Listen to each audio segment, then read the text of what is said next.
ফুল হচ্ছে নশ্বর প্রকৃতির, কেননা আজকের সতেজ ফুলটি কালকে শুকিয়ে যাবে, পাপড়ি খসে পড়বে, সুগন্ধ দেওয়া বন্ধ করে দুর্গন্ধ ছড়াবে। একদিন সেই ফুল পচে যাবে, বিভিন্ন জীবাণুর জন্ম দেবে। আমাদের দেহ ঠিক ফুলের মতো, যতক্ষণ মানুষ জীবিত ততক্ষণ কদর ও সম্মানীয়।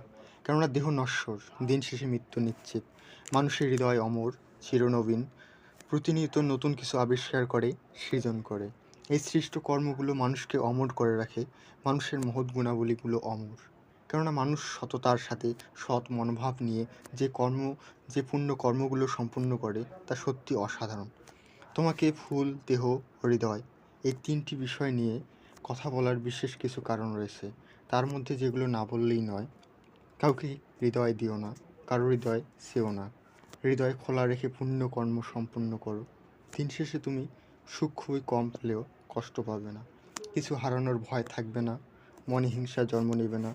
তুমি এক তৃপ্তিময়, শান্তিময় পরিবেশ পাবে, পৃথিবী পাবে, যেখানে অনেকেই তার সৎ হৃদয়ে তোমাকে লুকিয়ে পূজা করবে। তুমি যত বেশি শুভকর্ম সম্পন্ন করবে, তত শুভ হৃদয় সন্নিকটে পাবে, উপলব্ধি করতে পারবে তোমার গুরুত্ব।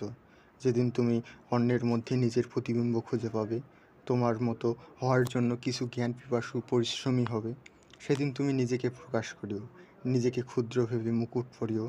এখন তবে পুণ্যকর্ম করো, পরিশ্রম করো।